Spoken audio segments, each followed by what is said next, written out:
a choice right now, between fear and love. It's just a rock. Out of the dark night of ignorance and into the shining light of truth. Expounding reality. A population of citizens capable of critical thinking.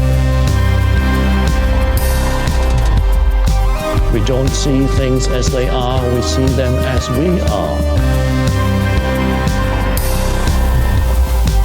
There's a level of reality where everything dissolves into an ocean of energy. We empower our experience by insisting on our authenticity. That's very profound. Very. Expanding reality. Welcome to Expanding Reality. I am your host, Brandon Thomas. On this incredibly cool episode, Larry Pahl comes back to talk to us about ancient metrology, as well as some new discoveries that he has discovered over there in Egypt with his mysterious staircase, with the Tomb of the Birds, with some new chambers being found in the Great Pyramid. Incredibly cool stuff. I want to announce up here for the audio-only audience to go ahead and check the link down in the description for the video version of this episode. You're going to want that. He goes over a lot of charts. He's got pictures, graphics, all kinds of stuff. You guys know Larry if you've seen the show for a while. And it's incredible. So don't want to miss out on that. It's linked down below, absolutely free and ad-free over on Patreon, guys, by the way. You don't have to be a member. But if you do want to sign up and become a member, you can join Larry and I for this afterthought where we ask the director of the American Institute for Pyramid Research about the possibility of pyramids in the U.S. and the Grand Canyon Egyptian theory, and it's awesome, guys. So we actually have a wonderful conversation. Check it down below, and it's a wonderful way to support your favorite show.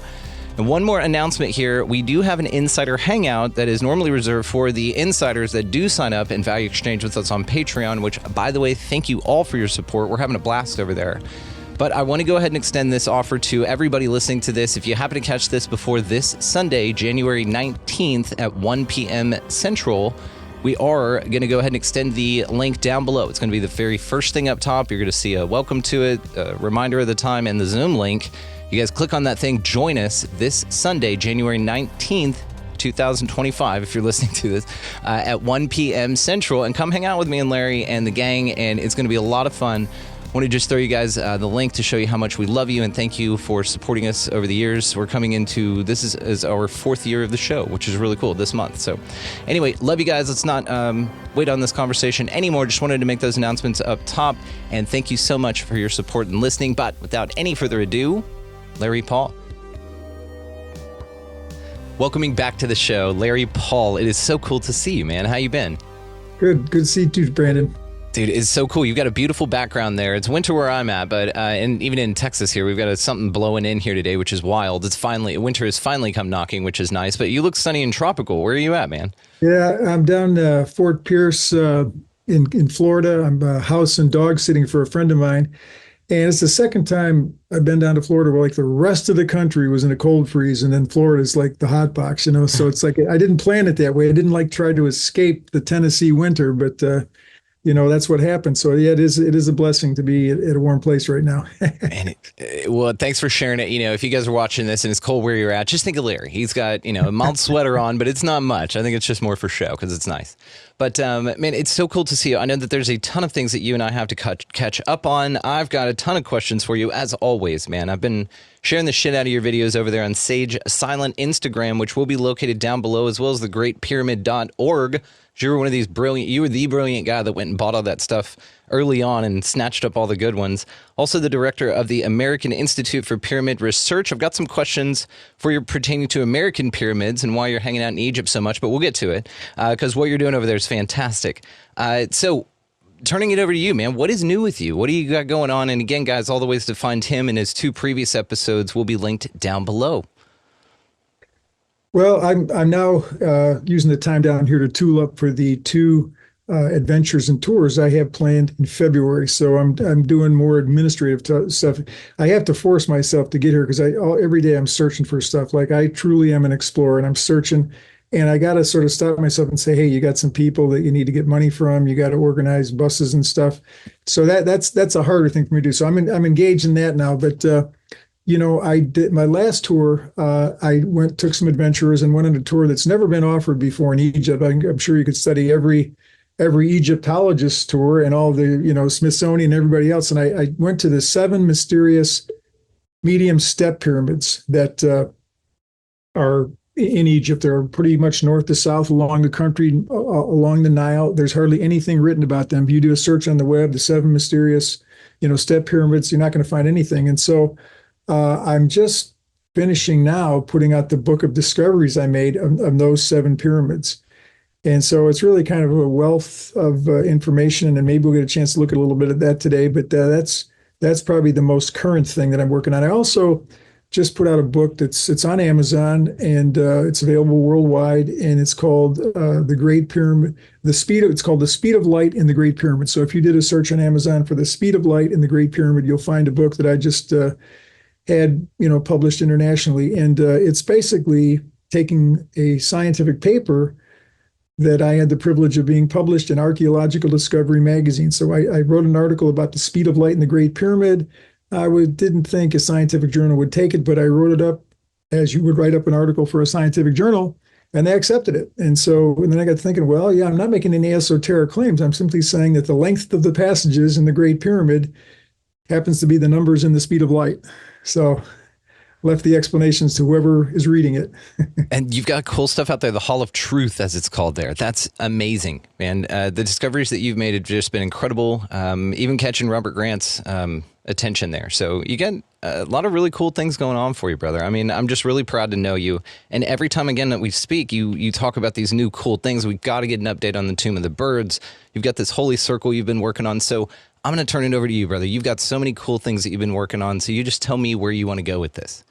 Well, and I mentioned the last Egypt tour that Robert Grant took. He hired me to be a teacher, so I was a teacher on the cruise. Now he's got one coming up just before mine. Mine is in February. His ends about the time mine starts. But yeah, he and I are still friends. I just talked to him the other day. So it's because we share the joy of discovery, and I got game recognized game. He sees what you're doing is incredible. Just like you're like, yeah, you're doing some pretty cool stuff, buddy. It's really amazing.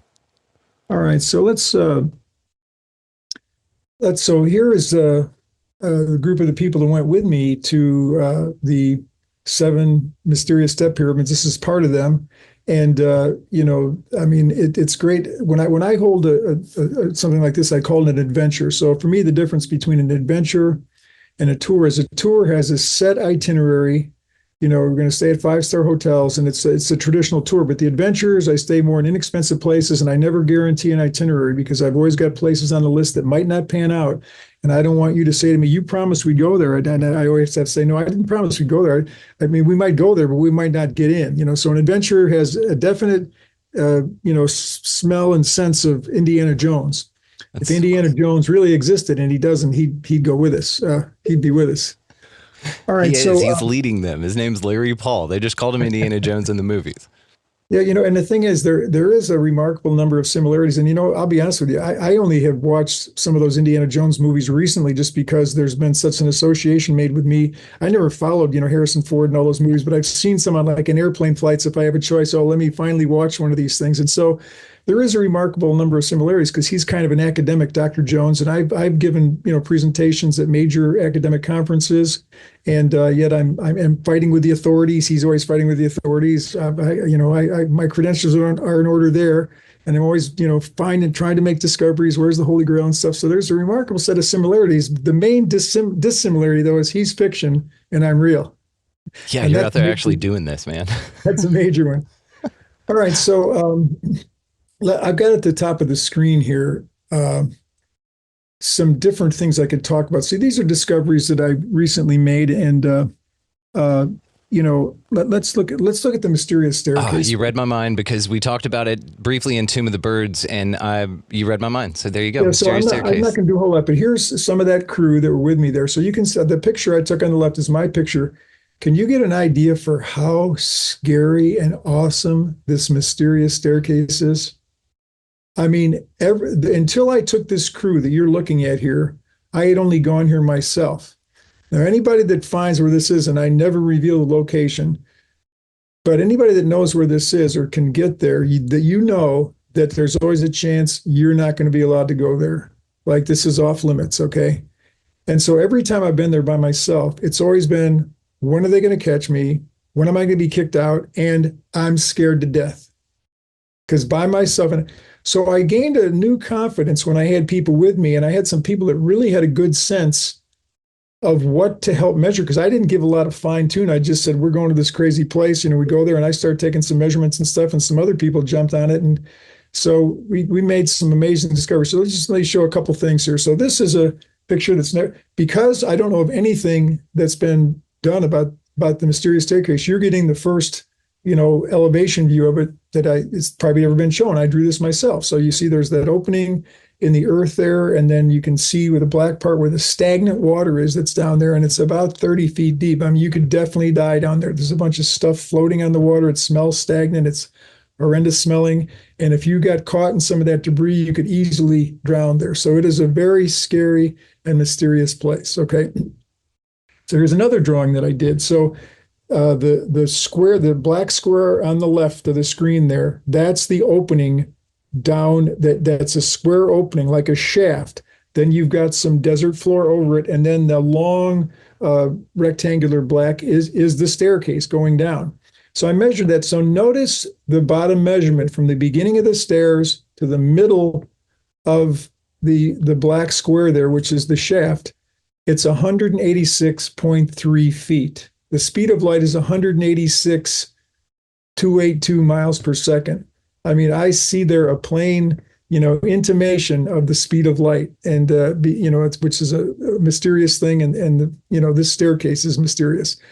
Okay, you see the two major passages in the Great Pyramid on the left there. The descending passage is at a 26-degree angle, and the ascending passage in the Grand Gallery are at a 26-degree angle. And you'll notice that this staircase is at a 26-degree angle down.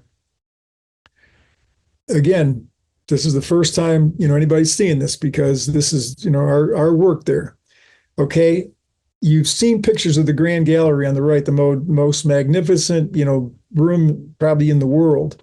It's the largest corbelled arching anywhere, and the middle is 2 royal cubits. The middle of that all the way up is 2 royal, and guess what? The mysterious staircase is 2 royal cubits. You got a staircase and a staircase, 2 royal cubits. Kind of amazing. So there's intimations of the Great Pyramid in the mysterious staircase. And then there's this. This is a Google Earth view. The mysterious staircase is at a 62-degree angle. Why?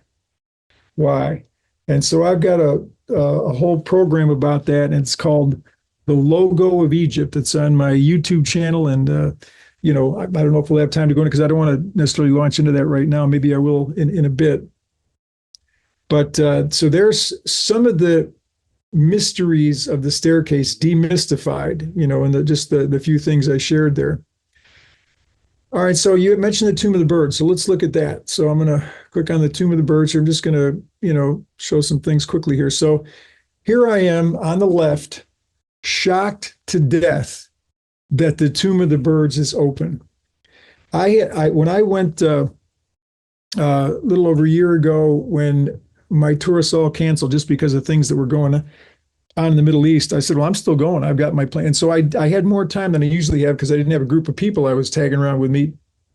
And so I thought, when I was listing things I was going to do on the Giza Plateau one day, I thought, you know what, I'm going to go over to the Tomb of the Birds just so I can take a picture there at the locked door and say I was there, because the door's been locked for 15 years and everybody knows that. I went there and I couldn't believe it. I could not believe that the door was open to the Tomb of the Birds. And so you can see my shadow there in the middle of the picture there. That's if you walk straight in through that gate that you see there that's unlocked, and you walk straight south to the back, you come to this wall, which is like an altar. And so you can see my shadow on the altar there. So when I went in, I realized I hadn't tooled up. I never thought again. I didn't have a good flashlight. You go in there, your phone doesn't work. What if somebody locks it while I'm in there? Because as far as I know, it'd never been open before. What if I break a leg in there? I can't, my phone's not going to work. I can't call anybody. So I did a little exploring, but I just made a note. I'm going to have to bring some people with me. I'm going to have to tool up, get good flashlights, etc. And I'm still planning on doing that.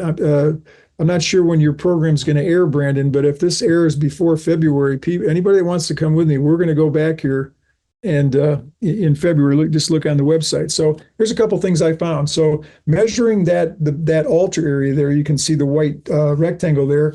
It was pi feet high. I couldn't believe it. 3.14, because I had a laser measure with me. 3.14 feet high. That's pi. And then the width was 5.44 feet. So you divide those by each other, 5.44 divided by 3.12, and it's 1.732, which is exactly the square root of 3, almost exactly the square root of 3. You can't get the square root of 3 exactly, but, unbelievable. So, to me, that's one of the things they did in leaving these things that Egyptologists never find. They left messages in angles and in sacred geometry. To me, square root of 3 means the idea of making it to the next life. Like 2D is planning it, but 3D is making it, just generally speaking, in root 2, root 3. For instance, if you take a square, 1 by 1 by 1 by 1, the diagonal is always root 2. Well, if you take a cube, 1 by 1 by 1, the diagonal is always root 3. So to me, to go from root 2 to root 3, root 2 is on a plane. It's go to the drawing board, plan something. And then the cube, 3D, now go do it. You planned it, go do it. So to me, what they're saying here is, this is the tomb of the birds. This is about darkness, but there's something to this. There's a reality to this. That's what those numbers mean to me. And then that niche there. Why is that niche there? I thought you can see that niche. I've got it circled in yellow there. All right, so I measured it with a laser measure. The width is 0.584, the length is 3.5 feet, and the depth is 0.792. You multiply those out, and it comes to 1.618 cubic feet. That is the golden number. That is phi. So you got 5 feet cubed is the volume. And so the volume would be the ultimate filling out of something. Phi is the number of beauty. It's a number that stresses, really beauty and also could be all eternity. So again, they're leaving a message in the dimensions of these things. Again, so how else do you explain that niche in the wall? What's the purpose there? Okay, then if you look at its position on the Giza Plateau, you can see the Great Pyramid on the east. You can see the Tomb of the Birds on the left there, which is the west. If you go to Hemiunu's tomb, Hemiunu is the architect of the Great Pyramid and of the Giza Plateau, really. And so if you take the distance between the Tomb of the Birds and Hemiunu's tomb to be 1, then the distance to the Great Pyramid is 0.618. There again is the golden ratio. It's embedded in the plateau. It's saying, because that's the number of beauty. It's what the Greeks built with. It's the golden proportion, the golden mean, it's the proportion of beauty. It's built right into the Giza Plateau. And then if you take the Tomb of the Birds to be the center of a circle, so you can see its right end is the Great Pyramid. The double arrow to the right is touching the west side of the Great Pyramid. By the way, the Tomb of the Birds is on the exact same latitude as the exact center of the Great Pyramid. So there's something being said there. So if you make that distance, the Tomb of the Birds to the Great Pyramid be a radius, now we're going to make a diameter. The diameter is 1498.96 meters. Okay, now double the diameter, and I'll say why in a second. Double that diameter. It's 2997.92 meters, which is 2.99792 kilometers. Well, the speed of light is 299,792 kilometers per second. And so the diameter of this circle is exactly 1/100,000th of the speed of light. Well, I should say the double diameter. So here's why you double it. Here's why I think you double it. Because in the current world we live in, as sophisticated as we might be in physics, the one-way speed of light has never been measured. People, they flip out. They don't realize that we've never measured the one-way. We don't have clocks capable and sophisticated enough to measure the one-way speed of light. All measures of the speed of light that say it's 299,792,458 meters per second, all of those exact, it's 186,000, miles per hour.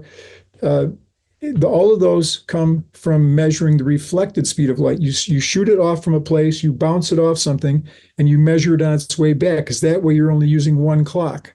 You don't have to have two clocks that are synchronized, which at this point we're incapable of doing. So the only way you can measure the speed of light is to bounce it off something and measure it on its way back. And so I'm saying the ancient Egyptians that laid out the Tomb of the Birds are saying that, yes, not only do we know the speed of light, we also know the physical limitation that it's incapable of being measured in one direction.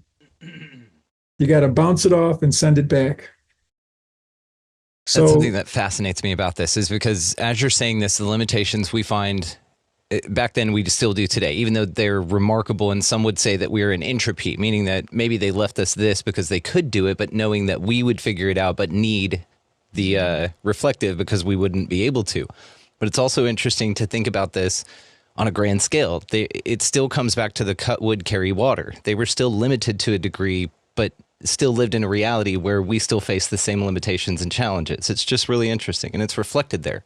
But you were still smart enough to be able to know it, to double it, to use it.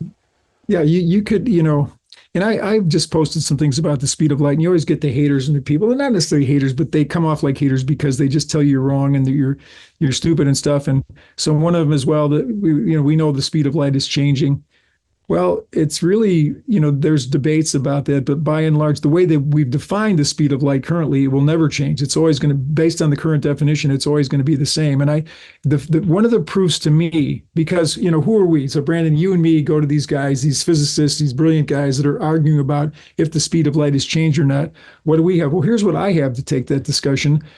The way it's revealed all over the place. In that book that I just told you about, I have published on Amazon, The Speed of Light in the Great Pyramid. I've got an appendix which lists 10 different ways that the speed of light's in the Great Pyramid. The book's about just one of them, but to go to the appendix, here's 10 different ways the speed of light, and it's always the same numbers. So I'm saying that, that's evidence to me that in these debates about has it changed, it's the same, because the ancients, long before anybody thought that anybody could know anything about the speed of light, they're giving us the speed of light. And so when I see here on the Tomb of the Birds, which is plainly revealing all kinds of things, and it's interesting that it's light and darkness, because the Great Pyramid is anciently, the pyramid of light. It's, it's the Hall of Light. And then the Tomb of the Birds is always the entrance to the underground. It's darkness. You got light and darkness, the play and interplay of light, basically, with light and darkness. And so you have to go twice across the diameter to get the speed of light. So it just seems to me they're saying, we understand that physical limitation. It was a physical limitation for us too. I could be wrong, but that's what I see there. It's fascinating. Yeah. All right. So one of the places I went to I'd never been to before last time was the Pyramid of Ameny, Qemau. Okay. So here I am with our people. So I just followed, I've got my Garmin instinct here, and I programmed in the coordinates, and we just followed out in the desert my coordinates, from going, okay, go this way, now go this way. Boom, we came, and here's what was there. There's no pyramid, but there's a couple big rocks, including that big rock we're sitting on there. And then the little rock on top of it. I mean, those were like, the revelation. So we measured the block. The first I measured was exactly 6 feet. And I thought, wow, they knew the foot. They knew the foot, because the other dimension was 62 inches, which is 3 royal cubits, which is the dimension which is the measuring system they use most often was the cubit. And so they're saying, we know the foot, we know the cubit, and then the other dimension was 113 inches. And I had read a book called The Hebrew Egyptian Mysteries by J. Ralston Skinner back when I was a member of the Theosophical Society in Wheaton, Illinois, and they have the Olcott Library. I used to read in the Olcott Library. I remember reading about, in the Skinner book, about the number 113 in ancient Egypt. And 113 is the smallest diameter, that yields a circumference that's a whole number, because a diameter of 113 inches will yield a circumference of 355 inches. If you start with every other number, start with 3. Okay, 3 times pi, that's not an even number. Okay, 4 times pi, because you take the diameter and multiply pi by pi to get the circumference. Okay, so take 17, multiplied by pi. Nope, not even. 18. 112, no. 113, bingo. And so they knew it as and of course, all when I say exact, it's not exact. Nothing's exact. We don't know anything exact about pi. Pi is unknowable. It's ultimately unknowable. It goes on forever, and no one has ever plumbed the depths of pi. So pi is a good symbol for, an infinite God who's beyond us. We can make limited contact because we can use 22/7. We can use a calculator that can take pi out to so many places, but we'll never ultimately know pi, but we can use it practically to make a circle. And so 113, 355 was just an ancient combination. In the book, Ralston ends up connecting 113 and 355 with the most profound of all ancient esoteric concepts. So that's just something most people wouldn't recognize 113 right off the bat, but because of that past history. So the block has 3 dimensions, exactly 6 feet in one way. We knew the foot, 3 royal cubits the other way. Hey, we're Egyptians. We've got the cubit. And 113. We know something about circles, and we know something about pi. So this cube also is, got you thinking about a cube or even, a sphere. And then the little block, I don't think I put anything here on the little block, but that was really cool. The little block, as I remember, was 9 inches by 10 inches by 11 inches. All the sides were exactly even increment of inches. So the ancient Egyptians are saying, we knew the foot and we knew the inch.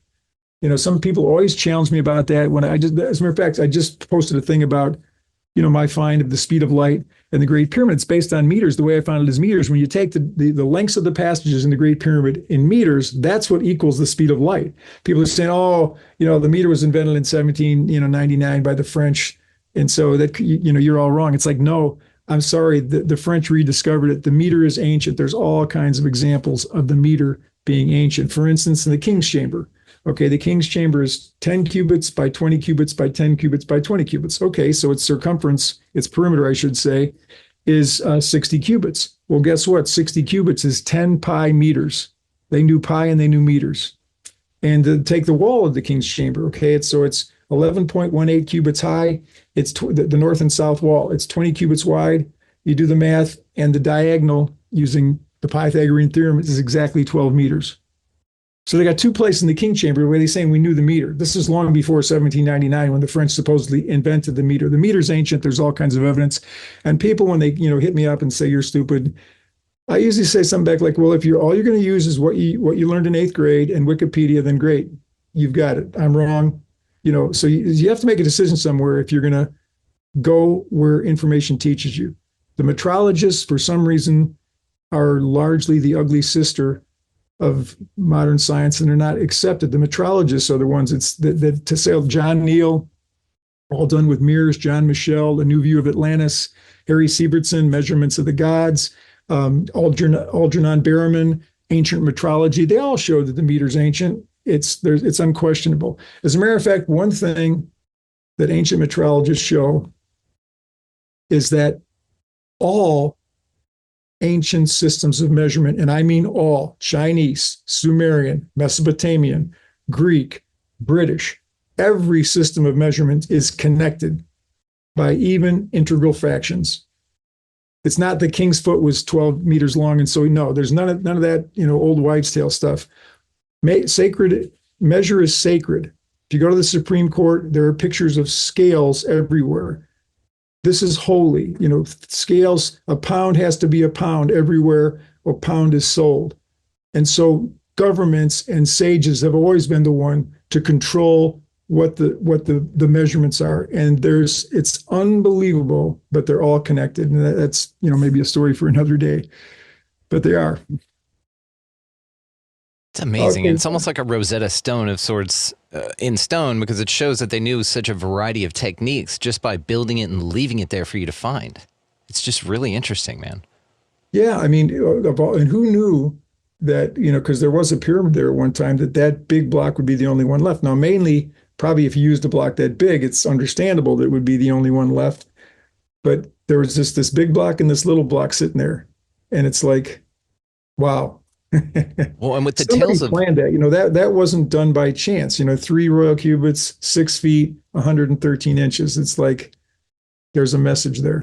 Definitely. And who knows, with liquefaction or something cataclysmic that could have happened. If that thing is just sank under the ground, that's just something that's left over. Who knows what's right below your feet there? Yeah. And so this one now, okay, let me preface this by saying, okay, so I know, remember, I'm Indiana Jones. I know some of the leading people in antiquities and have various levels of relationships with them in Egypt. So I'm not going to mention a name, but one of the persons who's most high up in antiquities. I had these group of people right in front of you here and some other ones, and I wanted to introduce this man to them. So I had our van with everybody drive up to his office at Antiquities, which is near the Great Pyramid. And I said, you guys wait here. I'm going to see if he'll come out and just say hi to you. I went into his secretary, found his secretary. He knows me. And I just said, can I have 30 seconds with so-and-so? And so I sat for a while, and then he called me in. Okay, what do you want, Larry? I said, would you do me a favor? I know you're a busy man. Would you just come out and say hi to my tourists? He goes, invite them in. So now the guy is going to give us, an audience, So I say, guys, so I don't think I've told this to anybody else, Brandon, but between you and me and the Deep Blue Sea, what he said to us, among other things, was absolutely unbelievable and unheard of. Okay. So with that intro, let's look at this. So everybody knows that this is the east elevation view of the Great Pyramid. Anyone who has studied the Great Pyramid recognizes this picture. This is the major passages in the Great Pyramid. And so you got the Grand Gallery going up to the King's Chamber. And in the King's Chamber is that sarcophagus. And everybody knows all these New Age esoteric groups, they take turns going into the sarcophagus, saying their spells, saying chants, doing their vibrations and stuff. And it is the most amazing resonant chamber, the way it's constructed. And so we got all this magic and all this mystery about this room. And what this person said is, that's a fake. Now here's like the crown jewels of Egypt. This has got to be even greater than King Tut in a sense. This is the only pyramid in Egypt with upper passage systems. It's the only pyramid in Egypt with air shafts. It's the only pyramid in Egypt with this room like this King's Chamber. This is the crown jewels of mystery and magic of Egypt. And here's the guy who is the keeper of the Egyptian antiquities saying it's I really couldn't believe he was saying it, but he said, so why would somebody say this is a diversion? It's not the real thing. Okay. And here's why. Okay. There is a grand gallery above the grand gallery. In 2017, the Scan Pyramids team, everybody saw it on the internet, the two voids. There was a void by the entrance passage, and there was a void above the King's Chamber. So everybody saw these cloudy type pictures. But then, in March of 2023, they had the press conference and they showed they got an endoscopic camera into the one that was down near the original entrance. And it's not some cloudy thing. It is a dimensioned chamber. Okay, now I know that they're trying to find the least intrusive way to get an endoscopic camera into this one that I have pictured here. But this is the way it's been pictured by Jean-Pierre Houdin, the man who has studied the Great Pyramid more than any other living person. He's the famous French architect from a famous architectural family. When Matt Simpson of Ancient Architects interviewed him and did like an hour program, he said, no one has ever had all the answers to every question I had about the Great Pyramid. This is the most knowledgeable man. And if you've seen the programs that Ancient Architects has done about the Great Pyramid, he's voluminous in terms of understanding the history and all the different things. So Jean-Pierre Houdin says that the reason for the Grand Gallery, whatever other reason there might be, was to be a place to be able to haul the blocks, the large granite blocks that are in the King's Chamber. And that's what it was for. Well, what about the large granite blocks that are above the King's Chamber in the relieving chamber? Houdin had said even before the Scan Pyramids, there's probably got to be another gallery up there. And so sure enough, when they found the scan showed it, he diagrammed it like this. This is what it's going to look like.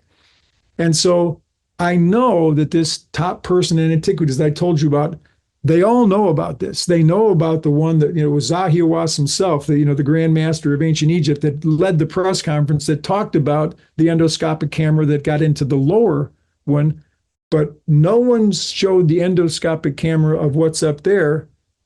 Oh, but maybe they've got it and just haven't shared it yet. The things that the Egypt authorities are always charged with, and I always defend them in this because I don't reveal everything I found when I first find it. I vet it, I go over it, I look at it, but maybe that hint that high person in antiquities gave to my tourist group last year, maybe that was an intimation that they have gotten an endoscopic camera in there, and they know that what everybody thought was the kingpin is what he called, I'm using the word diversion. That's not the word. He said fake, and I'm sure he was just, probably didn't pick the best word because, he's just talking fast to a tourist group, but he used the word fake. So in other words, he's saying there's something more important, more valuable, more whatever than the king's chamber and the sarcophagus there. And, my friend Robert Grant and Alan Green have shown that Da Vinci, who plainly spent time, in Egypt and in the Vatican, had access to all kinds of things, that the Vitruvian man has the Great Pyramid in him. Because if you look, just go to the internet, pick any likeness of the Vitruvian man, you will see horizontal lines that are not part of the human anatomy. Usually the Vitruvian man's used as the perfect, because it's called the Vitruvian man because Vitruvius was the Roman architect whose works are still studied in architectural schools today. And he talked about how the dimension of the wrist to the hand is the same dimension as this to here. It's all about anatomy. So in this drawing about the perfect anatomy, Da Vinci has these lines that have nothing to do with the human anatomy. What are the lines? Well, they're the horizontal lines that are the passages in the Great Pyramid. And so, we know about the subterranean chamber. We know about the Queen's chamber. We know about the King's chamber. Oh, but guess what? There are chambers there are horizontals that Da Vinci had in the Vitruvian man of passages that have never been found yet. For instance, so Robert Grant had this vision that in the throat chakra chamber, the blue chamber there, which is one of the horizontals Da Vinci has, which is right where this, second grand gallery is. And Robert Grant had a vision that there's a throne there. And so that's just a vision. It's a vision my friend had, but there are no thrones in the Great Pyramids first with everything. There's no thrones in any pyramids. The throne is something a living king sits on, and living kings, they go to the pyramids to die. All the pyramids are on the west side of the Nile. The sun sets in the west. That's for a king to go up to his place in the stars, into the next life. That's the funerary thing. The throne goes along with ruling, from the earth. It's a governmental thing. Oh, but it could be here, if there is a throne here, it would be the only pyramid with a throne. And it would indicate, again, like so much of Egyptian symbology of, ruling from the next age or something. And so I don't know if they're going to find a throne.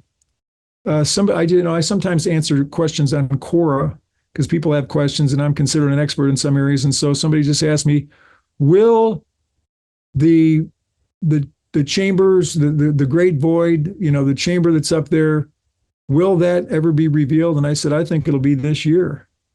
Just because I know, I just told you what that head guy in antiquity said to us. I know that they're trying to find the least intrusive way there. And who knows what incredible things might be there. So the throne may be a connection to Isis, because Isis literally means throne. So do you think that there's anything to that, the goddess Isis? Well, I know this. You got to be careful about using the word ISIS because that's one of those trip words that get you thrown off of Instagram. I know because one of my best friends on Instagram, that's her name. And I was using her name and I got flagged and, we're going to take your account down and you want to appeal this. And I appealed. I said, yes, I was simply using a woman's name. They still didn't hear my appeal. So be careful about using the word ISIS. That's just a practical warning. But there's something here, Brandon. There's something major here.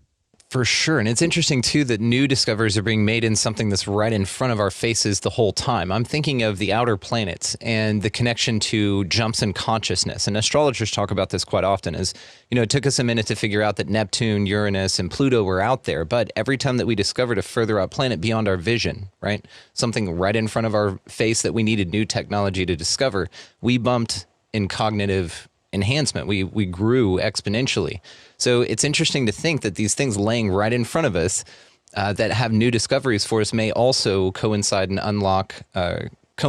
an unlocking of new consciousness for us. It's just interesting. Yeah, totally. So, how cool, Larry. God, yeah. Man. I've got to get on one of these. And I love the delineation between trip and adventure, because I'd rather go on an adventure with you. I'm kind of seat of the pants kind of guy anyway. If we go out, we go, ish, and, we'll go that direction. But if something cool squirrels us over here, we're going to go check out something cool, right? Yeah, that's right. And some of the people that are going to be with me in February have already been with me. As a matter of fact, one of the people in this picture right here is returning with me in February.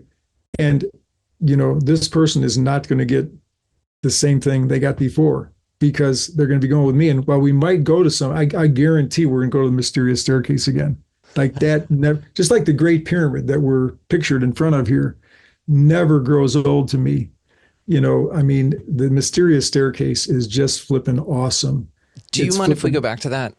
Because I have a couple more questions about it. So whenever you showed that, well, about how much time we got here? Let's give it about another 20 minutes and we'll kick off the afterthought. Does that sound good? Then I'm thinking if I do this, then. Oh, okay, perfect. Yeah. The largest, notice it not say best or most amazing. The largest. This is the largest mystery in Egypt, and so this is a presentation I have that includes that. And so what could be the largest, thing in Egypt? So I talk about that. So here, could it be this? I said, could the largest mystery in Egypt be this? And so I've written a book about the Orion correlation theory, about how the constellation Orion was laid down on Egyptian soil. And that's the book I've written about it there, which is available, on my website. Okay. So that is how Orion is laid down on Egyptian soil. So it's big, but not real big. I mean, it's big. You can see how big it is. As big as that little outcropping there is the Fayum Oasis. But I'm talking about something much bigger than that. And it involves, for starters, the unfinished obelisk, which is a major mystery. Okay, was it really unfinished? I'm saying there, maybe it's left as a sign. So you can see that's me measuring it. Now, most obelisks are filled like this obelisk in Karnak Temple with hieroglyphs, but not the unfinished obelisk. This is what's on top of the unfinished obelisk. That's me taking pictures, taking measurements. Why? Because I'm the guy that tries to figure things out. Here's what would have been the largest obelisk ever erected in Egypt if it would have been erected. And yet it's got these lines on it that they're nothing like anything that's on any of the other obelisks. Like, what's going on here? Okay. So the discovery I made on October 22nd is this. I was with Brandon, one of my tourists. He came a couple days early. I said, well, let's go out on the Giza Plateau and I'll show you how I do things. I said, let's pick one of these marks on the Giza Plateau, because the marks on the Giza Plateau are put by the same people that built the Great Pyramid. So if you want a poor man's archaeology, go to the marks that are on the plateau, because those are put there by the same people that built the pyramid. So Brandon picked this mark right here. I said, okay, Brandon, if we're going to work with this mark, we got to name it. That's part of scientific anything. Things have to have a name, and that's how they become talked about and become consensual in terms of what they mean. So he named it the pill, because that top one looks like a pill. Okay, so we called this the pill. All right, so I said, let's measure it. Okay, so that's where it is. You can see the top view. It's in the mortuary temple of Khafre, the red square there. That's where the pill is. Okay, all right, so there's the pill. The pill is in a temple built with granite. Everybody knows that the Khafre incredible temple there is a massive building with granite. That's where the pill is. We put our tools on the pill and found that it pointed directly to the Aswan quarry where the unfinished obelisk is. So we just took that bearing, followed it down through Egypt, on Google Earth. And it's interesting that pill is short for pillar, which is what an obelisk is. We had no idea when we named the pill that it would point to the pillar, which is, the unfinished obelisk down in the Aswan quarry. So the pill pointed to the pillar. So is it possible the granite could point to where it would be going? So that's what I'm saying. It does. Okay. So there's you take the pill, you take the bearing down there, you take that bearing, and it goes boom, right to the unfinished obelisk. Hundreds of miles of Egypt, bingo. It's pointing right at the unfinished obelisk. The pill is in a temple built with granite. The pill points to the source of the granite down in Aswan, where the unfinished obelisk is. Okay. Then I got this question, though. Is it possible that the granite quarry could point to where it was going? So this is a map that I took from an academic study about the granite quarries. That's what this was about. Okay. And I highlighted the things they were studying there in red.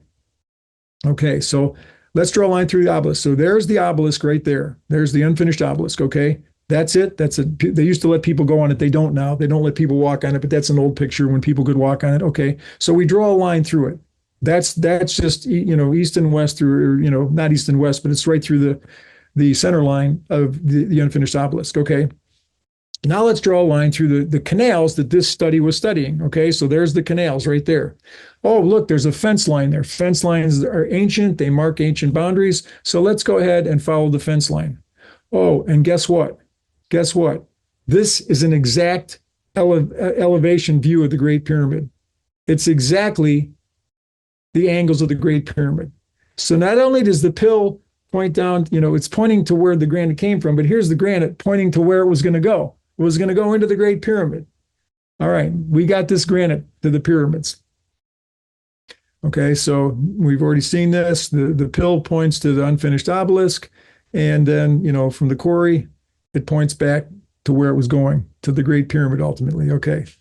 And that's where a lot of it went, right there in the relieving chambers and in the king's chamber. Okay. What's your message? Again, here's some of the markings there.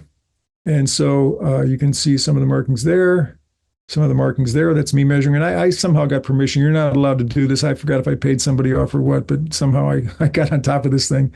You'd get yelled off somehow. So I somehow got away with it. So here's my field notes here. I'm taking the bearings of these different lines and things. Okay. So what did I learn from these markings? One of the boldest markings on the unfinished obelisk points to the mysterious desert staircase. Okay. So that line right there on the unfinished obelisk, there it is right there in my notes. Okay. There it is right there. You can see it from on high on Google Earth. It's right there. You point that to where it goes. Oh, bingo. It goes right to the mysterious staircase. And here's an aerial shot of the staircase from Google Earth. I already showed you this one. Okay. And I talked about how overwhelming it is. So this is me. This just gives you a sense. So I'm by myself here. I'm filming this. And I remember being really scared. You're by yourself out here. And then there's this eerie cut into the Earth's surface. And I was afraid to go up there and look down because I knew I was going to be afraid. So then, you come over here and, you get the idea. So that's pretty scary. So there's the staircase there. So you got the unfinished obelisk pointing to the staircase. To what does the staircase point? So now we're going back to this 62-degree angle. Okay. Where does this point? Okay. It's obviously pointing somewhere. It's not straight north like everything else in Egypt. So what's the point? Is it pointing that way? No, probably not, because the stairs go that way. That's the way the stairs go up. So that's the way it's pointing. So let's follow that. It's 62-degree angle. Okay, why? All right, why?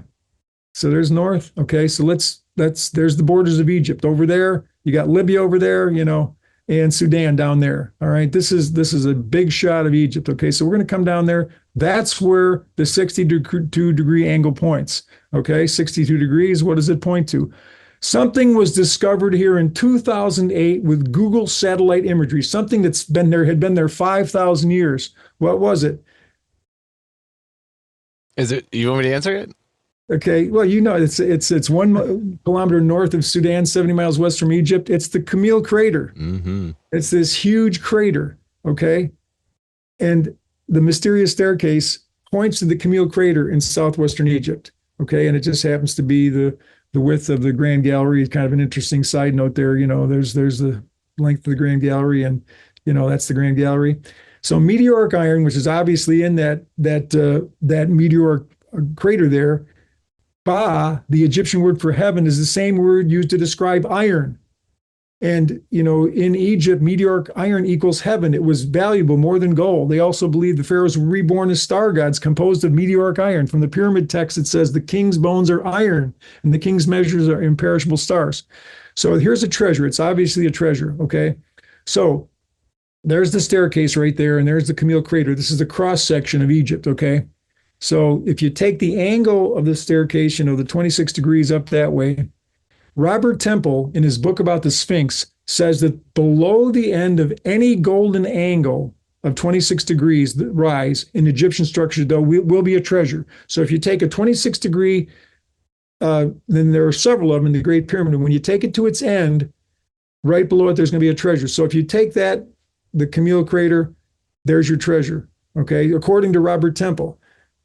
So meteoric iron, more precious than gold, it represents God. Okay, and so you've got the staircase pointing, you got the step pyramid that was, pointing to heaven. It's called the staircase to heaven. You got this staircase pointing to heaven. You got the Great Pyramid was originally called the ladder of Set. It's this ladder pointing to heaven. So you got all this Egyptian symbology saying there's a ladder to heaven, And so the staircase, points 26 degrees up. There's treasure down there. And the treasure is the Qemau crater, okay, which is symbolizing heaven. So look at this whole thing. Here's what we have so far. You've got an obelisk, which is a ben, has a top, which points to heaven. Every obelisk is, it's associated with the phoenix, resurrection, everything else. So here's an obelisk. And what's it pointing to? It's pointing to a staircase that's pointing to heaven. So it's like the symbology is unbelievable. You got this, which is a thing that points to heaven, an obelisk pointing to heaven, to a staircase that's pointing to heaven, and then the staircase points to something that is heaven, meteoric iron.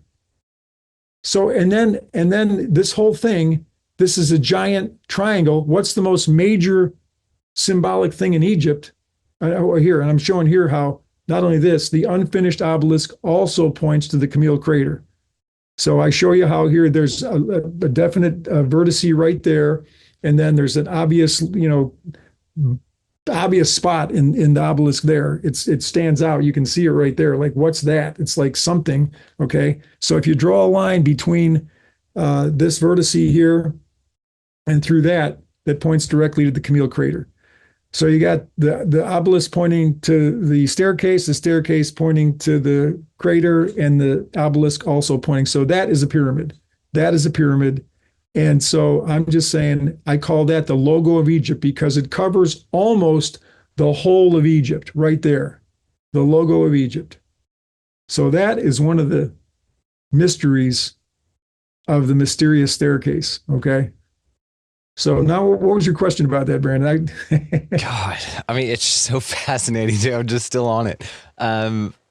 Okay, so really one of the questions that I had about it was, why do you think the shaft at the front, that's the 5 feet, and then the 24-foot gap, and then the staircase itself, does that shaft go all the way down to the bottom of the 30-foot murky water?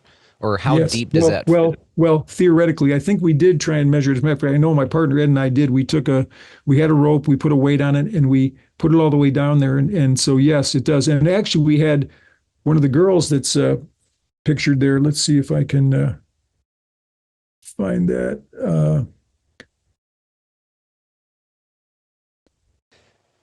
And I know I'm just mentioning it, guys, but audio-only audience, check the video version in the show description. It will lead you to this amazing video if you have not already. Okay, let's see. Okay, maybe this was it. Let's see. Yeah. Okay, in this picture right here, so Darnell, whose face is smiling right in the crevice of the mysterious staircase, I had always thought that if you went down that shaft, which again, to answer your question, yes, would go down to the bottom of that 30 feet murky, crappy water, that if you got down there, there would be passages going out this way. I really thought that there were passages, and so I wanted to find that out. So I harnessed myself up, and so we tried to lift me over that murky, crappy water, and it just wasn't working. I almost drowned a couple times. Darnell said she'd do it. She's very light and very muscular and athletic, and she did it. We were able to, with ropes, and I've got videos of this, take her all the way back to that back, and she could look on both sides, and she said, there's nothing there. So there could be down below. If you drained all that water, it's possible that down below there are passages that go out from there. But that we can say with assurance, because we did the work there, that that there are not passages, at least at the water where the water level is now. Now, some Egyptologists say this is a Roman well. Now, if you look at the work of Gigal, the French archaeologist, she's got a lot of stuff on YouTube. She said, Larry, she's done many programs on the mysterious staircase. She said, Larry, Antoine Gigal is her name, Antoine Gigal. She said, Larry, I've been to a lot of Roman wells. This is not a Roman well. So all this stuff about a Roman, it's obvious that since there's water down below there, something like this could have been used as a well, but nobody lives here. What do you got a well where there's no community? Usually a well's the center of a community. People go there and they get their water. There's nobody here, and that's crap. It's all putrid water. So if it's a Roman well, it's a pretty crappy well, and who's it serving? So let's get away from the Roman well, okay? Let's just leave that. That's sorry, but you know, that's not a thing. It's not. I agree. Well.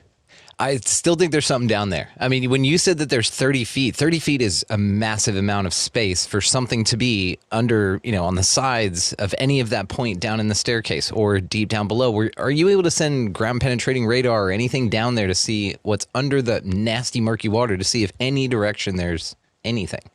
Well, Brandon and I talked before the show started about gadgets, and I told him that you can't assume that Indiana Jones is also Inspector Gadget.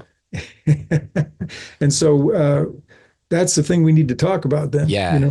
Calling all tech folks out there, if you see a solution to this, write us in. And this will absolutely be out before February. So you guys, please go hang out with us. So if you're watching this, I am an explorer, but and while I'm, a techie person, I don't know the cutting edge stuff. Like, I know you can get a lot of trouble for using ground penetrating radar without permission. And it's very expensive to get the permission, and the equipment's expensive. So, I don't want to get kicked out of Egypt forever. And I've been told that there's a possibility I could, and so I'm willing to have that happen and just write books from America from now on if something like that happens. But I want to make it worth my while. I don't want to. I want to go down swinging. If I get kicked out, I want it to be for something important. But so anybody that's got some sense about this, join the expedition. Join the expedition. Come with me in February. Contact me and say, you know what, I got some ideas. Come with me. Got its link down below, all the ways to find him. Go check that out. Absolutely. I mean, just so amazing.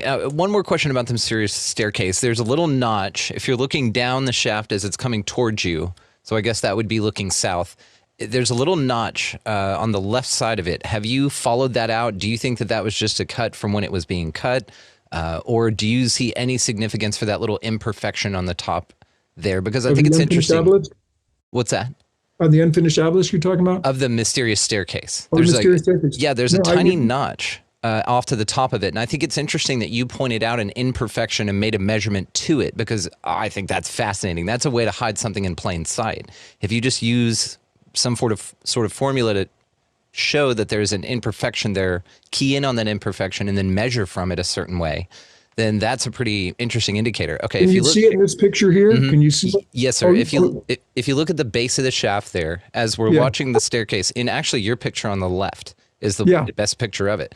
There's that little notch out there on the left side. What do you think that has to do with, or do you think it's significant at all? I'll tell you what. And here's, I'm going to make a note to myself to measure that. Because here's the thing, a lot of times I have insights like this, and then it's hard for me to have a single repository where I put all the things I want to do. So once I get to Egypt, it's like a lot of the things I had said I want to do, I end up not doing because there's so many things I want to do.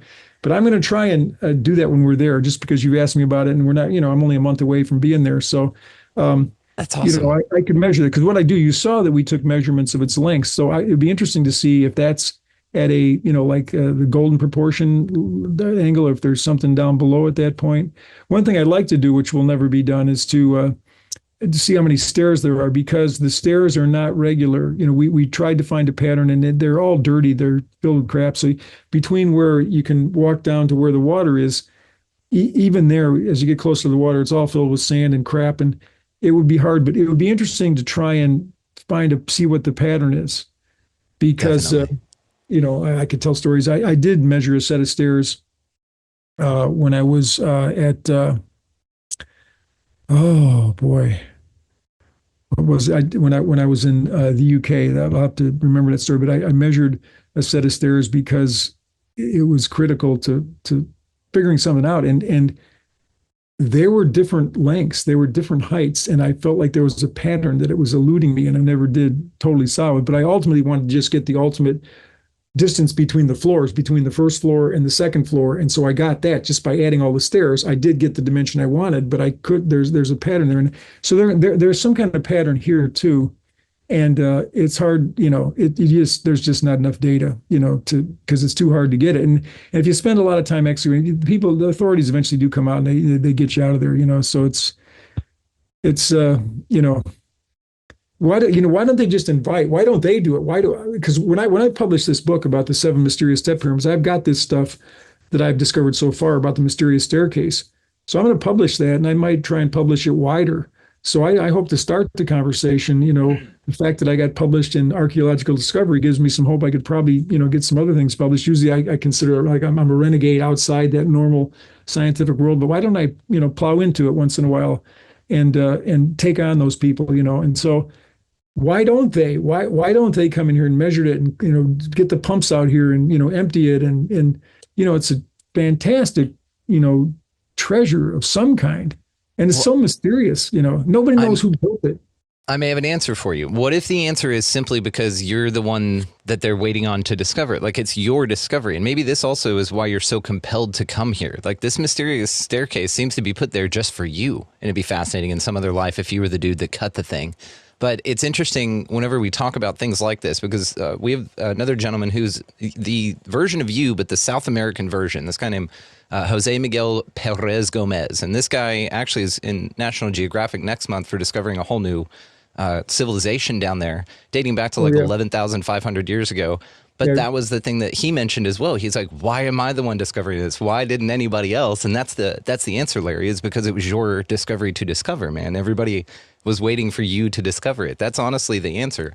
We can't rely on the Egyptologists to give us the straight answer anymore, man. So that's why God sent you over there for us, buddy. Well, and maybe if I do try and publish something humble, just with the initial, findings there, that could open the conversation. Yeah. Please do this, man. And I can't wait to get over there and measure all kinds of shit up there and I'd definitely send down there. I'd climb the shit out of that thing. I am curious, like I said, though, the shaft, and then also just simply because if you then take this staircase and then, do a radius or measure a certain distance out, do you then find something else? Maybe that notch is leading you somewhere. That shaft goes down and there's a couple of rooms just off to the side. I mean, who knows? But it's a fascinating thing that you've fascinated us with. And so I think it's amazing. Plus the thing is at a 26-degree angle down, but at a 62-degree, the inverse globally, which is interesting. It is. It's totally interesting. Yeah, it really is. Way to go, man. Yeah. Just way to go. So guys, all the ways to find him linked down in the show description. Of course, check out his adventures. There's absolutely fascinating. I mean, the other times that you've been on episode 59 and episode 236, will be linked down there as well, but go check out his books. Also, definitely linking your book, and congratulations on that, man. That's huge. So just wanted to thank you again for all of this, and you and I are going to get into this afterthought here, but wanted to let you bring us out here with the final words, Larry Pahl. What gets you out of bed every morning? What keeps you moving forward? Why do you keep doing this, man? Well, I think I'm going to be doing a TV show pretty soon called... I think I called it In Search of Ancient Wisdom.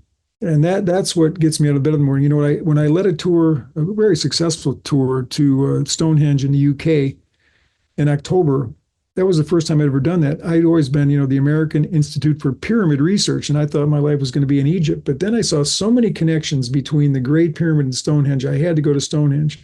And then once I went to Stonehenge, I realized, there's probably more megaliths there than anywhere on Earth, and they all have the same kind of encoding. And then one of the tourists that went with me is big on the Rennes Les Chateaux mysteries that Henry Lincoln wrote about in southern France. He was a BBC producer, made some documentaries that got a lot of traction and then started writing books about the mysteries that involve Mary Magdalene in the south of France and the way the sacred geometry and the way the churches are laid out. It's really fascinating. So it's another manifestation of the same thing. And I might be leading a tour there in June. I'm going to be deciding pretty soon if I'm going to go to Rennes-Chateau, the south of France. It's maybe a couple hours north of Barcelona. And, so what gets me out of bed is that knowing that these things are encoded and they're there, there's messages there.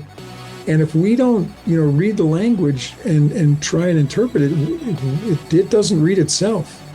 I mean, that's a whole issue right there. Why did they encode it this way? Why did they hide it like this? Why didn't they write it out? But the way they decided to write it out was in measure and angle and sacred geometry. And so, becoming a student of that and, chasing it down every day just makes my life really exciting. It's something to really pursue and live for, and that's what I'm doing. That is the epicenter of my life. Just want to take a moment here and thank amazing Mr. Larry Pahl for coming by and hanging out with us. Just incredible childlike wonder exudes from me every time that guy comes by because he talks about the coolest shit. He lights up that part of me that thinks, quicksand's still a thing. You know what I mean? So just absolutely love you, Larry. Thank you so much. I want to remind everybody that all the ways to find him are located down in the show description. Check out his work, guys, his YouTube. I'm sharing his Instagrams constantly. Sage Silence over there, but it's all linked down below. Also, just want to go ahead and remind you to take us up on the Insider Hangout that we're going to be having with Larry this Sunday, January 19th at 1 p.m. Central. I'm going to go ahead and throw you guys the link for this because I love you. So hop down there. You don't have to be an insider or sign up or anything. It's a Zoom link. Just hop on it this Sunday, January 19th, 1 p.m. Central, and we will see you there. Now, as far as support, if you'd like to do that, get access to all of the Hangouts that we've got. We record those things, so they're all still there, as well as all of the insider expansive afterthoughts that we do, which are very cool. Now, Larry and I go into an amazing one in this. We talk about pyramids in the U.S. and Egyptian structures being found in the Grand Canyon, the G.E. Kincaid story. He'd never heard it, so I think it was cool, and we had a lot of fun talking about it. So check that, and it's a wonderful way to support your favorite show, and just grateful to everybody that is doing that. And I think that's about it, guys. Just want to remind everybody as the world gets crazier around you to shine your light brighter and brighter and to do your best to keep your wits about you. But when you can't, you can't. Fuck it. Go for it and lean into it. See the humor in this place and never forget that love drives all of it. Whether it's scary as shit or not, just keep the love focused. Also, just want to remind everybody, of course, to walk among this realm, pick up a piece of litter if you find it. Go ahead and get the fuck out of the left-hand lane because that's annoying as shit. You got somebody behind you want to pass, and we can be loving and move on over and let them folks just scoot on by. But beyond anything else, guys, go out into this beautiful realm that we call home for now and just be good to one another. Thank you so much for watching, listening, engaging, subscribing, and doing all the things that are important to people doing stuff that I'm doing here. Which really thank you from the bottom of the heart here. We'll see you next time.